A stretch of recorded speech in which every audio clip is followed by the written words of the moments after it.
3 days passed before Kieran was strong enough to sit up and talk properly. Daniel visited her every morning. Sophie brought her food 3 times a day. Even Marcus, who had been scared of her at first, now came by to show her pictures of Earth. On the 4th day, Daniel brought Dr. Amy Peterson to meet Kieran. Amy studied languages for a living. She had spent the last 3 days listening to recordings of everything Kieran had said. Now she needed to talk to the alien girl face to face. Amy sat down carefully. She held a tablet filled with notes and charts. "Hello Kieran, my name is Amy. I study how people talk and communicate." Kieran tilted her head. "You study languages? I understand. I studied them too. It was my job before they came." Amy's hands shook a little. "Kieran, I need to tell you something amazing. You don't just speak English. I've heard you speak 17 different human languages. Chinese, Spanish, Arabic, Russian, and so many more. Sometimes you mix them all together in one sentence." Kieran nodded. "Yes, we learned all your languages. It took us many years. My grandmother started the project. My mother continued it. I was being trained to be the best speaker when everything ended." Daniel leaned forward. "Kieran, how did you learn our languages? We've never been to your planet before. We didn't even know your people existed." The girl's silver eyes looked sad. "You sent your voices into space. Radio signals, television, music, all of it traveling through the stars. We heard it 300 years ago. It was so beautiful, so full of life and feeling. We had to understand it." She pointed to her head. "My people are different from you. Our brains work in a special way. When we hear a language, we can learn it completely. Not just the words, but the meaning behind the words. The feelings, the culture, everything." Amy gasped. "You mean you can hear a language and just know it? All of it?" Kieran made a small smile. "Not instantly. It takes time, but yes. My people devoted 300 years to understanding every human language we could find. We built huge listening stations. We recorded everything. We studied you." Marcus spoke from the doorway. "That's incredible, but why? Why spend so much time learning about us?" Kieran's smile faded. "Because of the prophecy. Our oldest texts spoke of a species that would come from far away. They would be the ones who could fight the darkness. We hoped humans were those ones. We were right, but we found out too late." Daniel felt a chill run down his back. "What darkness, Kieran? Tell us everything." The girl took a deep breath. "They are called the Harvesters. At least that's what we called them. I don't know if they have a name for themselves. They don't talk. They don't explain. They just come and take everything."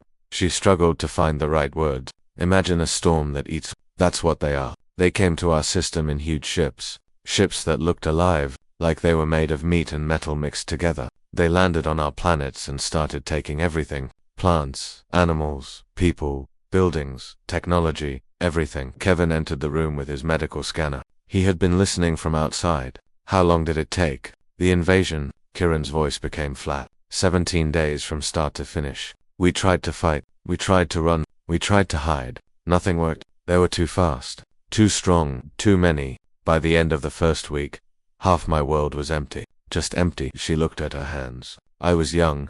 Only 12 years old and you're counting. My mother hid me in the ancient archives under the city. She gave me all the food and water she could find. She told me to stay hidden no matter what. She said to wait for the humans. That humans would come because they always explore. They always search." Tears ran down her strange face. "I stayed hidden for 214 days. I counted everyone. I talked to the old recordings in the archives. The voices of my ancestors kept me company. I ate the emergency food. I drank water from the underground pipes. When the food ran out, I came up to die in the sun. And you found me." The room was silent except for the quiet beeping of medical machines. Sophie was crying.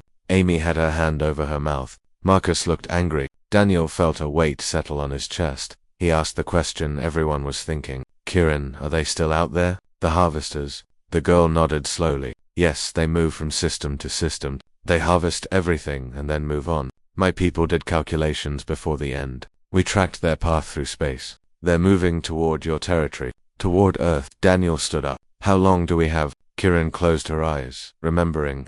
"Based on their speed and direction, about 50% of your years. Maybe less if they speed up. Maybe more if they stop to harvest other systems first. But they're coming, that's certain." Marcus hit the wall with his fist. 50 years to prepare for something that destroyed your entire civilization in 17 days. That's not enough time." Kieran opened her eyes. "It is enough. My people were not fighters. We were scholars and artists. We studied languages and built beautiful things. We had no weapons, no armies, no way to defend ourselves. But you humans are different. She looked at each of them. I've studied your history in the archives. Humans fight. Humans build weapons. Humans have been making war for thousands of years. It's terrible, but it means you know how to fight. And my people discovered something before the end. The harvesters have weaknesses. We found them too late to save ourselves, but you have time. Daniel sat back down. What weaknesses? Kieran spoke clearly. They react badly to certain sound frequencies. Their ships are partly organic. The right resonance can hurt them. They also avoid systems with strong magnetic fields, and they can be detected. They leave a specific type of radiation behind them. With your technology and our knowledge, you could build warning systems. You could build weapons that hurt them. Kevin checked his scanner again. Captain, her vital signs are spiking. She needs rest. But Kieran grabbed Daniel's arm. No, not yet. You need to understand. The harvesters don't just kill, they erase. No harvester has ever left survivors before. I'm the first. I survived to give you this warning. My entire species died so that I could tell you this. You have to listen. Daniel put his hand over hers. We're listening, Kieran. I promise you, we're listening. But Kevin is right. You need to rest now. We'll talk more tomorrow. Kieran laid back down. You'll take me to Earth. You'll let me warn your leaders. Daniel nodded. Yes, we're already heading there. In 6 weeks, you'll see Earth with your own eyes. Kieran smiled again, bigger this time. I've seen pictures. Your planet is so blue and green, so alive. My world was mostly purple and silver. Yours looks like hope. Later that night, Daniel called a meeting with his senior staff. They gathered in the conference room with serious faces. The weight of what they had learned pressed down on all of them. Sophie spoke first. We have to report this immediately. Earth Command needs to know. Marcus agreed. But will they believe us? An alien girl claiming an invasion is coming in 50 years. They might think she's lying or confused. Amy shook her head. I've analyzed everything she said. There's no deception in her speech patterns. She believes everything she's telling us, and the data from the planet's surface supports her story. Something did destroy that civilization very quickly. Kevin added his thoughts. Her biology is real. Her people were real. The ruins are real. We have to take her warning seriously. Daniel made the decision. We report everything. We let Earth Command decide what to do. But I believe her. I think she's telling the truth. And if she is, we just got a 50-year head start on the end of the world. He stood up and looked at his crew. This changes everything. That girl in our medical bay is the most important person in human space right now. She's carrying knowledge that could save our species. We protect her, we listen to her, and we do everything we can to help her warn Earth. The crew nodded. They understood. Their simple exploration mission had just become the most critical journey in human history. And it all depended on a small alien girl who spoke their languages and carried the death of her world in her memory. The journey to Earth took 6 weeks. During that time, Kieran changed from a dying refugee into something more. She grew stronger every day. Her skin became less gray and more blue. She gained weight. Her movements became steady and sure. But the biggest change was in how the crew saw her. At first, she was a mystery, something strange and alien. Now she was just Kieran. She ate meals with them. She learned their jokes. She asked questions about Earth and humans and what her new life would be like. Sophie taught her how to use human clothes. The first time Kieran put on a shirt and pants made for her small size, she laughed. I look like a tiny human now, she said. Looking at herself in the mirror, Marcus showed her movies from Earth. She loved them all, but especially the ones with music. Your species makes such beautiful sounds, she said. On my world, we sang too, but differently. I wish I could share our songs with you. One evening she tried. The crew gathered in the common room and Kieran sang a song from her world. It sounded like wind chimes mixed with whale calls. It was strange and beautiful and sad all at once. When she finished, Sophie was crying. That was the morning song, Kieran explained. We sang it when someone died. I sang it many times in the archives, alone in the dark. Now I sing it for all my people, so they know someone remembers them. Jake Morrison, the chief engineer, started coming to visit her every day. He wanted to learn everything about Valara technology. Kieran was happy to teach him. We built everything from crystal, she explained, drawing pictures on a tablet. The crystal could store information, conduct energy, and even grow if we fed it the right nutrients. Your computers are made of silicon, which is similar, but our crystal was alive in a way. Jake's eyes went wide. Living computers, that's amazing. Could you teach us how to make them? Kieran looked sad. I know the theory, but I was just a student. I wasn't an engineer. I can tell you what I remember, but it won't be complete. So much knowledge died with my people. As they got closer to Earth, the mood on the ship changed. Everyone knew what was coming. Kieran would have to face human leaders and convince them that the threat was real. Daniel worried about how they would treat her. What if they don't believe me? Kieran asked him one night. They were standing in the observation room, looking at the stars. Daniel chose his words carefully. Some will believe you, some won't. That's how humans work. We don't all agree on things. But I'll be there with you. Sophie will be there. We'll make sure they listen. Kieran nodded. I'm scared. What if I say the wrong thing? What if my warning isn't enough? Daniel put his hand on her shoulder. You survived 200 days alone in the dark. You learned 17 languages. You waited for us even when you were dying. You're the bravest person I've ever met. You'll do fine. The message came from Earth Command 3 days before they arrived. Admiral Patricia Cole wanted to speak with Daniel directly. Her face appeared on the screen, stern and serious. Her gray hair was pulled back tight. Her uniform had more medals than Daniel had ever seen. Captain Cross, I've read your reports. Bringing an alien to Earth is complicated. There are protocols, security concerns, political issues. I'm ordering you to take her to the Lunar Research Station first. She'll be kept there until we can verify her story. Daniel felt anger rise in his chest. Admiral, with respect, Kieran isn't dangerous. She's a refugee. She came here to warn us, not to hurt us. Patricia's face didn't change. I understand your feelings, Captain, but we have to be careful. This is the first living alien we've ever encountered. We need to study her, understand her, make sure she's telling the truth. The lunar station has the best scientists in human space. They'll treat her well. Daniel wanted to argue more, but he knew it wouldn't help. Yes, Admiral. We'll dock at the lunar station. When he told Kieran about the plan, she took it better than he expected. I understand, she said quietly. Humans need to be careful. I'm asking you to believe something impossible. It makes sense that you want proof first. Sophie was less understanding. It's not right. She's not some lab experiment. She's a person. Kieran touched Sophie's hand. It's okay. I'll do whatever they need. As long as they listen to my warning, I don't care what else happens to me. The Lunar Research Station was huge. It covered 20 square miles of the moon's surface. Domes and tunnels connected everything together. Inside, Earth's best minds worked on the most advanced technology in human space. When Daniel's ship docked, they were met by security teams and scientists. Kieran walked between Daniel and Sophie, her head held high. She wore a simple blue jumpsuit that matched her skin. Her silver eyes looked at everything with curiosity. Dr. Helen Price, the head scientist, greeted them.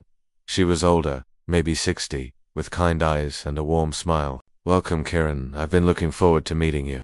Your story is remarkable. Kieran spoke clearly. Thank you for having me. I know my presence here is unusual. I'll cooperate with all your tests and questions. All I ask is that you listen to what I have to say about the harvesters. Helen nodded. We will. In fact, tomorrow you'll address the Security Council. The most important people in human space will be there to hear you. But first, let's get you settled. You must be tired from the journey. They gave Kieran a room with a window that looked out at Earth. The planet hung in the black sky, blue and white and green. Kieran stood at the window for an hour, just staring at it. It really does look like hope, she whispered. The next day came too quickly. Kieran woke up nervous and scared. Sophie helped her get ready. Amy went over her speech with her one more time. Daniel just gave her a hug and told her to be herself. The council room was huge. 50 of the most powerful people in human space sat in a circle around a raised platform. Generals in uniform, scientists in lab coats, politicians in suits, all of them staring at the small blue alien girl who walked to the center of the room. Kieran stood on the platform and took a deep breath. Daniel sat in the front row, giving her an encouraging nod. She began to speak. She told them everything. About her people, the Valara, about how they learned human languages from radio signals, about the prophecy, about the harvesters and the 17 days of horror, about hiding in the archives, about waiting to die until Daniel found her. She spoke in perfect English, but sometimes switched to other languages to make a point. When she talked about her mother, she spoke in Spanish. When she described the harvesters, she used Russian. The effect was powerful. It showed just how deeply she understood humans. I am the last Valara, she said, her voice strong and clear. My entire species is gone. 30,000 years of history, ended in 17 days. I survived for one reason only. To warn you. To give you what my people learned too late.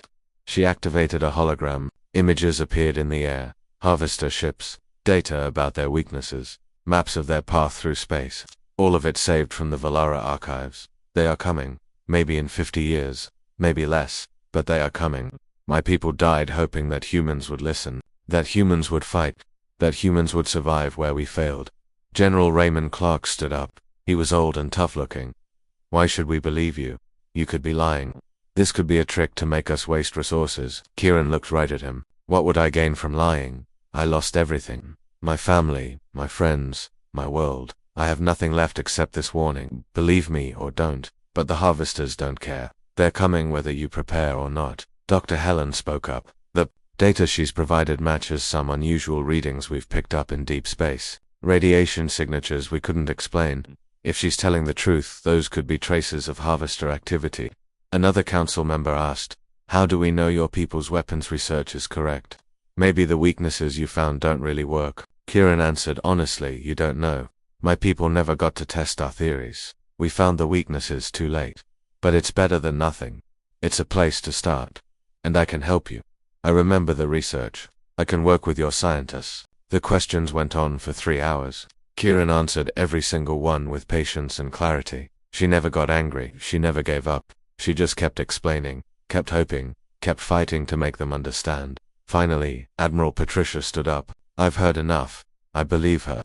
The evidence is too strong to ignore. The data too detailed to be fake. This girl risked everything to warn us.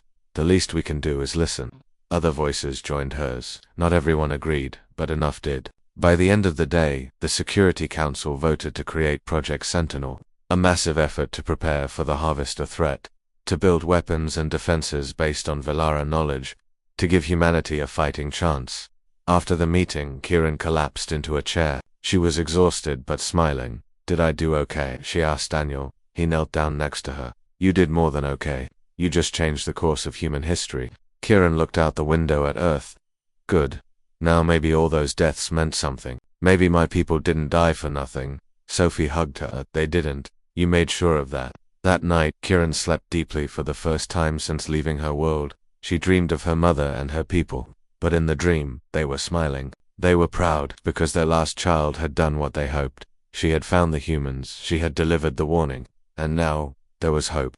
5 years passed. 5 years of hard work and change. 5 years of building and preparing. 5 years of Kieran learning to live in a world that wasn't hers, but was becoming home. She lived at the International Research Campus in Geneva, Switzerland. The campus was huge, filled with the smartest people from every nation on Earth. Scientists worked next to soldiers. Engineers shared labs with linguists. Everyone had one goal: prepare for the harvesters. Kieran had her own apartment in the main building. It was small but comfortable. She decorated it with pictures of Earth places she had visited. Mountains and oceans and forests, things her purple world never had. But in one corner, she kept a crystal from Verith 9, a reminder of where she came from. Daniel lived at the campus too. After the first year, Earth Command made him Kieran's official guardian and liaison. He made sure she had everything she needed, but more than that, he became family. The father figure she lost when her world died. Sophie visited every month. She was now a commander on one of the new defense ships,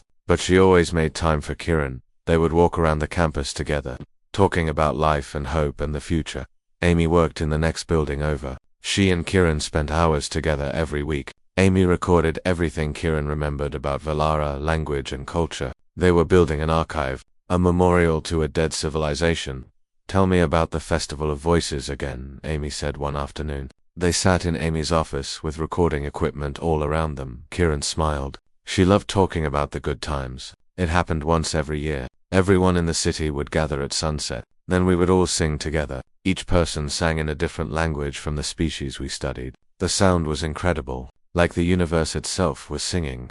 Amy recorded every word. Did your mother participate? Kieran's smile turned sad. Yes, she had the most beautiful voice. She would sing in human languages. English was her favorite. She sang old Earth songs, Beatles songs, mostly. She loved Here Comes the Sun.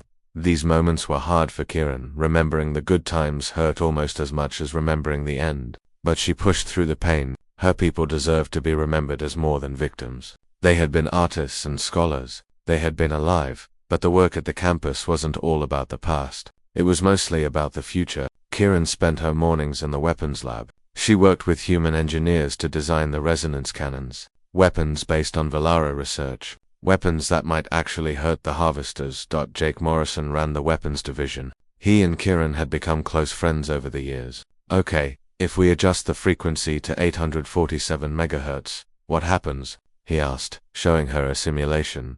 Kieran studied the screen. Her understanding of human technology had grown incredibly. The resonance wave will be stronger, but less focused. You'll do more damage to a wider area, but less damage to a single target. Better for fighting multiple small ships. Worse for fighting one big ship. Jake nodded. That's what I thought. We should build both types then. Give our ships options. In the afternoons, Kieran worked with the detection team. Dr. Lisa Wang led this group. They were building a network of sensors across human space. Sensors that could detect the radiation signature the harvesters left behind. We got a reading from Sector 302, Lisa said excitedly one day. It matches the pattern you described. Faint, but it's there. Kieran checked the data. Her heart sank. That's them. They're closer than we thought. This signature is only 6 months old. Lisa looked worried. If they're moving faster than your people calculated, we might have less time than 50 years. Kieran nodded. We need to tell the council. They need to speed up production. But it wasn't all work. Kieran also had friends outside the research campus. She went to school part-time at the University of Geneva. She studied human history and culture. She wanted to understand the species she was trying to save. She made friends with other students, normal kids who treated her like a person, not like a famous alien. They invited her to parties and movies. They complained about homework and relationships and all the normal things young people worry about. One of her closest friends was a girl named Claire Bennett. Claire studied art and didn't care about science or weapons or harvesters. She just liked Kieran for being Kieran. You think too much about the future, Claire said one day. They were sitting in a cafe drinking coffee. Well, Claire drank coffee. Kieran drank a special nutrient drink made for her biology. Kieran sighed. The future is all I have. My past is gone. I have to focus on making sure humanity has a future. Claire shook her head. But you need to live too. Not just work and study and prepare. You need to have fun. You need to be young while you can. Kieran thought about that. She was technically 18 now, in human years, but she felt so much older, like she was carrying the weight of 2 worlds on her shoulders. That night she talked to Daniel about it. They sat on the roof of her building, looking at the stars. Do you think I'm doing enough? She asked. To honor my people, to prepare for what's coming. Daniel was quiet for a moment. Kieran, you're doing more than anyone could ask. You survived the impossible. You delivered your warning. You're helping us build defenses. But Claire is right about one thing. You're allowed to be young. You're allowed to have a life. Kieran looked at Earth's moon hanging in the sky. I'm scared. What if we fail? What if all this work isn't enough? What if the harvesters come and we lose like my people did? Daniel put his arm around her shoulders. Then we'll fail fighting. We'll fail trying. But we won't fail because we didn't prepare. You made sure of that. Your people's sacrifice meant something. It gave us time and knowledge. That's everything. 3 months later, the detection network picked up something that changed everything. Multiple harvester ships moving through Sector 229. They weren't heading toward Earth yet. They were still far away. But they were real. They were active. They were coming. The news spread across Earth like fire. Some people panicked. Some people didn't care. But most people started taking the threat seriously. Project Sentinel got more funding. More people joined the effort. The lunar shipyards started working around the clock. Kieran was asked to give a speech to the entire planet. Every news network would broadcast it. Billions of people would watch. She was terrified. Sophie helped her prepare. Just speak from your heart. Tell them why this matters. Tell them what's at stake. The day of the broadcast, Kieran stood in front of cameras wearing a simple blue dress. Her silver eyes looked into the lens, and she spoke to humanity. 5 years ago, I was dying on a dead world. Today, I stand before you as a citizen of Earth. I've learned your languages. I've studied your history. I've made friends and found family. I love this world now. It's my home just as much as Varath 9 was. She paused, choosing her words carefully. The harvesters are real. We've detected them. They're coming. But you have something my people didn't have. You have time. You have warning. You have each other. Her voice grew stronger. I've watched humanity for 5 years. I've seen you argue and fight and disagree. But I've also seen you come together when it matters. I've seen you build impossible things. I've seen you refuse to give up even when things look hopeless. That's your strength. That's why I believe you can win. She looked directly into the camera. My people were peaceful. We studied and learned and listened, but we didn't know how to fight. You do. You've been fighting for thousands of years. Now it's time to use that knowledge for something that matters. Fight for your home. Fight for your future. Fight so that what happened to my world never happens to yours. The speech went viral. People quoted it. They made posters with her words. They used it to recruit soldiers and scientists. Kieran became more than a refugee. She became a symbol, a reminder of what they were fighting for. But in private, Kieran struggled. The pressure was intense. Everyone looked to her for answers and hope. She was just one person, one young alien girl trying to save a species that wasn't even hers originally. One night she broke down crying in her apartment. Sophie found her curled up on the floor, sobbing, "I can't do this anymore. It's too much. Everyone expects me to be strong all the time, to have all the answers, but I don't. I'm just as scared as everyone else." Sophie sat down next to her and held her. "It's okay to be scared. It's okay to cry. You don't have to be strong every second of every day. That's not fair to ask of anyone." Kieran cried into Sophie's shoulder. "What if I led them wrong? What if my people's research was incomplete? What if I'm giving humanity false hope?" Sophie pulled back and looked at her. "Then we fail. But at least we try. You gave us a chance, Kieran. Before you came, we didn't even know the threat existed. Now we're preparing, we're building, we're ready to fight. That's all because of you." Kieran wiped her eyes. "I just want to make a difference. I want my people's deaths to mean something." Sophie smiled. "They do. Every ship we build, every weapon we test, every person who joins the defense forces, it all means something because you survived to warn us." Over the next few months, Kieran slowly learned to balance her responsibilities with her life. She still worked hard. She still helped with research and planning. But she also made time for friends, for learning, for being young. She and Claire went to concerts. She and Jake built model ship strips to see Earth's star. The alarm came at 3 in the morning. Kieran woke up to the sound of her emergency come beeping. Daniel's voice came through immediately, tense and urgent. "Kieran, get to the operations center now. We have a situation." She threw on clothes and ran. The campus was alive with activity even at this hour. People rushed through hallways. Screens showed maps and data. Something big was happening. The operations center was packed when she arrived. Every screen showed the same thing. Red dots moving through space. Harvester ships. Not the distant ones they had been tracking. These were close. Too close. Admiral Patricia Cole was already on the main screen, calling from Orbital Command. 3 harvester vessels detected in Sector 189. They're attacking the mining colony at Kepler Junction. We're reading no life signs from the colony. They got there 6 hours ago. Kieran felt sick. 6 hours. That's all it took for them to wipe out an entire settlement. Just like on her world. General Clark stood at the tactical display. "This is it. This is what we've been preparing for. How long until the fleet can intercept?" Admiral Patricia looked grim. "The Valara's Hope and 19 other ships can be there in 3 days. But we need to decide now. Do we engage or do we observe?" Daniel stepped forward. "We engage. If we don't test our weapons now, we won't know if they work. Better to find out now than when they reach Earth." Patricia nodded.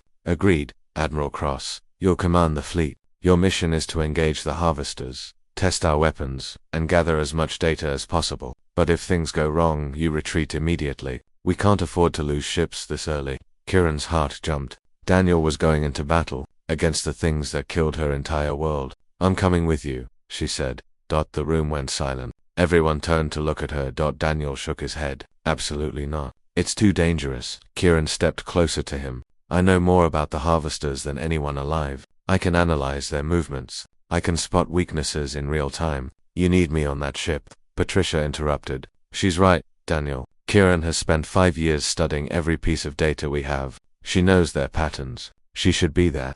Daniel wanted to argue. Kieran could see it in his eyes. But he knew they were right. "Fine. But you stay on the bridge where it's safest. And if I order you to evacuate, you evacuate." "No arguments," Kieran nodded. "No arguments." 3 days later, 20 human ships arrived at Kepler Junction. The Valara's Hope led the fleet. It was the newest and most advanced ship humanity had ever built. Sleek and deadly, armed with resonance weapons based on Valara research, Kieran stood on the bridge wearing a special uniform designed for her. She looked out the main viewport at the 3 harvester ships. They were exactly like the descriptions from her people's records. Huge and organic looking. Like they were grown instead of built. Their surfaces moved and shifted like they were breathing. "They're beautiful in a horrible way," Sophie whispered. She was the ship's tactical officer now, Kieran agreed. My mother said the same thing. Beautiful and terrible. Like watching a storm that wants to kill you. The harvesters seemed to notice the human fleet. Their ships turned slowly, facing the approaching vessels. But they didn't attack, they just waited. Jake's voice came over the com from engineering. All weapons charged and ready. Resonance cannons at full power. We're ready when you are, Admiral. Daniel sat in the command chair, his face calm but serious. All ships, battle formation Delta, prepare to engage on my mark. The fleet spread out, forming a wide net around the harvesters. Each ship had its weapons trained on the enemy. The tension on the bridge was thick enough to cut.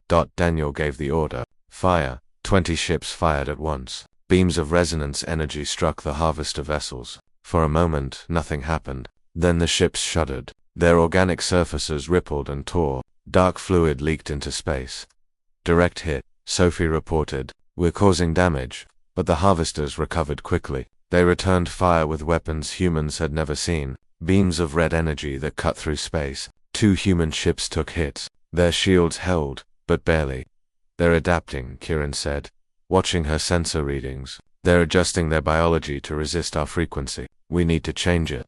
Jake heard her over the com. Adjusting now. New frequency in 3, 2, 1, mark. The resonance cannons fired again, this time at a different frequency. The effect was immediate and devastating. One harvester ship tore apart, its organic structure unable to handle the new resonance pattern. The remaining 2 harvester ships changed tactics. They split up, moving faster than anything that size should be able to move. They circled the human fleet, firing constantly. The battle became chaos. Ships dodged and weaved. Weapons fired in every direction. The Valaris Hope took a hit that shook the entire vessel. Sparks flew from consoles. People shouted orders and reports. Kieran held onto her station, her mind racing. She watched the harvesters move and suddenly saw a pattern. They're coordinating. The 2 ships are working together like one mind. If we can disrupt their connection, they'll be weaker. Daniel understood immediately. How do we disrupt it? Kieran pulled up a diagram. They communicate through low-frequency pulses. If we can jam those frequencies, they'll lose coordination. Jake, can engineering generate a jamming field? Jake's voice came back excited. Yes, give me 2 minutes. Those 2 minutes felt like hours. The fleet took more hits. One ship's shields failed completely. Another lost its main weapons. But they held formation, protecting each other as best they could. Then Jake's jamming field activated. The effect on the harvesters was immediate. Their movements became jerky and uncoordinated. They stopped working together and started acting independently. Now, Daniel shouted. All ships focus fire on the lead harvester. Give it everything. The fleet concentrated their fire. 20 ships, all targeting one enemy. The resonance weapons tore into the harvester ship from every angle. It tried to regenerate, tried to adapt, but there was too much damage coming too fast. The ship exploded in a burst of organic matter and energy. Pieces of it scattered across space. The last harvester ship did something unexpected. It ran, it turned and accelerated faster than the human ships could follow, disappearing into faster than light travel. For a moment the bridge was silent. Then someone started cheering. Soon everyone joined in. They had done it. They had fought harvesters and won. But the celebration was brief. The casualties came in. 3 ships badly damaged. 97 crew members dead. Many more injured. The price of victory was high. Daniel stood and addressed the fleet. Today we proved something important. We proved the harvesters can be hurt. They can be killed. They're not invincible. Every person who died today died fighting for humanity's future. We honor them by continuing the fight. Kieran looked at the debris field where the harvester ships had died. For the first time since her world fell, she felt something other than grief. She felt hope. Real hope. The kind that comes from action, not just wishes. Sophie put her hand on Kieran's shoulder. You did it. Your people's research worked. You saved us today. Kieran shook her head. We saved ourselves, together. That's the difference between humans and my people. You don't just study and learn. You act, you fight. You refuse to give up. The journey back to Earth took 2 weeks. During that time, news of the battle spread across human space. People celebrated in the streets. They cheered for the fleet. They thanked the dead for their sacrifice. When the Valaris Hope docked at the lunar station, thousands of people waited to greet them. Kieran walked off the ship with Daniel and the crew. She looked at all the faces, all the hope in their eyes. A reporter pushed through the crowd. Kieran, what does this victory mean to you? She thought carefully before answering. It means my people didn't die in vain. It means humanity has a chance. It means that, even in the darkest times, hope can win if you're willing to fight for it. That night, Kieran stood alone on the observation deck, looking down at Earth. The blue planet sparkled with lights. Billions of people living their lives, building families, making art, falling in love, all of it possible because they had fought back. Daniel found her there. You okay? Kieran nodded. I was just thinking, when I was dying on my world, I didn't think I would live to see this. I didn't think I would find you. I didn't think anything would ever be okay again. She turned to face him. But here I am, 6 years later, standing on a moon, looking at a planet that isn't mine but feels like home, and we just won a battle against the things that destroyed everything I knew. It feels impossible. Daniel smiled. That's humanity for you. We specialize in impossible things. Over the next months and years, the war preparation intensified. More ships were built. More weapons were developed. The detection network expanded. Humanity prepared for the day when the harvesters would come in force. But they did it with hope now. Real hope based on evidence. They had fought the darkness and won. They could do it again. Kieran became more than a refugee or a symbol. She became a bridge between species. She taught humans about other alien cultures they might meet. She helped design communication protocols. She prepared humanity not just for war, but for the universe beyond. She trained new soldiers and scientists. She gave speeches at universities. She worked with children. Daniel Cross had been in space for 12 years. He had seen ice planets and fire worlds. He had walked on moons with 3 suns in the sky. But he had never seen anything like this dead world. The planet looked purple from space. When his ship landed, he saw why. The sand was purple. The rocks were purple. Even the broken buildings were made of purple, crystal that caught the light in strange ways. His team called the planet Vareth 9. It was the 9th planet they had checked in this system. The other 8 had been empty rocks. This one had cities, or what was left of them. Daniel walked through the ruins with 5 other people from his ship. Sophie Grant was his second in command. She carried the medical gear. Marcus Webb took pictures of everything. The other 3 spread out to search the buildings. Everything was broken. The crystal towers had fallen. The streets were covered in purple dust. There were no bodies, no bones, no sign of what happened to the people who lived here. Daniel spoke into his radio. This place has been empty for a long time. Maybe years. Maybe more. Sophie checked her scanner. I'm not reading any life signs. Wait. She stopped walking. Her scanner beeped faster. Captain, I'm getting something. It's faint, but it's there. They ran toward the signal. It led them to a fallen tower at the edge of the city. Crystal pieces lay everywhere like broken glass. Behind a large piece of wall, they found her. She was small. Smaller than a human child. Her skin was blue and gray, so thin that Daniel could see the bones underneath. Her arms and legs were like sticks, but her eyes were huge, 3 times bigger than human eyes. They were silver and wet and staring right at him. Daniel froze. The girl was alive. Barely, but alive. She was the first living alien they had found on this world. He moved slowly and knelt down next to her. Sophie, get over here now. The alien girl's hand shot out. Her fingers wrapped around Daniel's glove. Her grip was weak but desperate. She opened her mouth and made clicking sounds. Then she made a sound that stopped Daniel's heart. Help. The word came out broken and soft, but it was English. Perfect English. Daniel stared at her. Did you just speak? The girl's silver eyes filled with tears. Please help. So hungry? So cold, please. Sophie dropped to her knees beside Daniel. Her scanner was going crazy. Captain, her body is shutting down. She's dying. Daniel didn't think. He just acted. He slid his arms under the alien girl and lifted her up. She weighed almost nothing. Her bones felt hollow like a bird. She wrapped her thin arms around his neck and pressed her face against his shoulder. Safe, she whispered. You are safe. Thank the stars. I found safe. Marcus stood nearby with his mouth open. Sir, she's speaking our language. How is that possible? Daniel started walking back to the ship. I don't know. But we need to save her first. Questions can wait. The girl kept talking as they moved. Her words came in and out, some clear and some mixed up. Mother said find them. Find the warm ones. They will help. They must help. Everyone gone. All gone. So quiet now. Sophie ran ahead to prepare the medical bay. By the time Daniel carried the girl inside the ship, everything was ready. He laid her down on the medical bed. Dr. Kevin Barnes was already there with his tools ready. Kevin scanned the girl from head to toe. His face showed his confusion. Her biology is completely different from ours. Her blood is blue, not red. Her organs are in the wrong places. But somehow she breathes our air and her heart works the same way. The girl grabbed Daniel's hand again. Don't leave. Please stay. Everyone left. Everyone quiet. Don't want to be alone. Daniel squeezed her hand gently. I'm not going anywhere.